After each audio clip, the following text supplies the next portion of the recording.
തിരുവനന്തപുരത്ത് കിടപ്പ് രോഗിക്ക് എ.ടി.എം കാർഡ് നിഷേധിച്ചതിൽ പ്രതിഷേധം. പൂവച്ചൽ പഞ്ചായത്ത് പ്രസിഡന്റ് ടി സനൽകുമാറിന്റെ നേതൃത്വത്തിലാണ് പ്രതിഷേധം.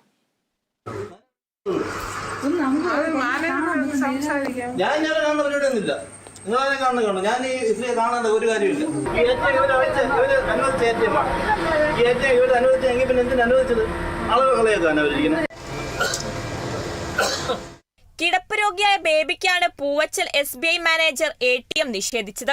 ഇതേ തുടർന്നാണ് സഹോദരൻ സോമനും പൂവച്ചൽ പഞ്ചായത്ത് പ്രസിഡന്റും ചേർന്ന് SBI ഓഫീസിനു മുന്നിൽ പ്രതിഷേധവുമായി രംഗത്തെത്തിയത്. സഹോദരിയുടെ പെൻഷൻ എടുക്കുന്നതിനായി സോമൻ ATM കാർഡിനായി ബാങ്കിൽ അപേക്ഷ സമർപ്പിച്ചിരുന്നു. എന്നാൽ യഥാർത്ഥ ആൾ എത്താതെ ATM അനുവദിക്കില്ലെന്നായിരുന്നു ബാങ്ക് മാനേജറുടെ നിലപാട്. തുടർന്ന് ആംബുലൻസിൽ കിടപ്പ് രോഗിയായ ബേബിയെ എത്തിച്ചു. തുടർന്ന് ATM കാർഡ് വീട്ടിൽ ലഭിച്ചു. കാർഡ് ആക്ടിവേഷൻ ചെയ്യാൻ എത്തിയപ്പോഴും വീണ്ടും ആളെ കാണണമെന്നായിരുന്നു മാനേജർ പറഞ്ഞത്. ഇതേ തുടർന്ന് സോമൻ പഞ്ചായത്തിനെ സമീപിച്ചു. പഞ്ചായത്ത് പ്രസിഡന്റ് മാനേജറെ സമീപിച്ചെങ്കിലും മാനേജർ പ്രതികരിക്കാൻ തയ്യാറായില്ല. ഇതാണ് പ്രസിഡന്റും ജനപ്രതിനിധികളും ബാങ്കിന് മുന്നിൽ സമരവുമായി എത്താൻ കാരണം. അപ്പോൾ കാർഡ് അത് ആക്ടിവേഷൻ ആക്കാൻ വേണ്ടി ഇവിടെ വന്നപ്പോൾ ഉപ്പല്ല തമ്പും പ്രഷൻ ആയിപ്പോകാൻ പറ്റില്ല എന്ന് പറഞ്ഞിട്ട് ആ തമ്പും പ്രഷനെ കംപ്ലീറ്റ് അവർ പേന കൊണ്ട് വെട്ടി ക്രോസായിട്ട് കംപ്ലീറ്റ് വെട്ടി നാശമാക്കി.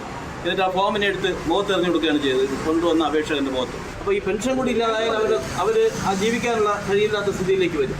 പൂവച്ചൽ SBIയെ കുറിച്ച് പെൻഷൻകാരുടെ പരാതികൾ വ്യാപകമാണ്. മറ്റ് ബാങ്കുകളിൽ നിന്ന് പെൻഷൻ ലഭിക്കുമ്പോൾ പൂവച്ചൽ SBI പെൻഷൻ നൽകാതെ പിടിച്ചിട്ട് ദിവസങ്ങൾ കഴിഞ്ഞാണ് ജനങ്ങൾക്ക് പെൻഷൻ നൽകുന്നതെന്നും ആരോപണമുണ്ട്. Kerala vision news, Thiruvananthapuram.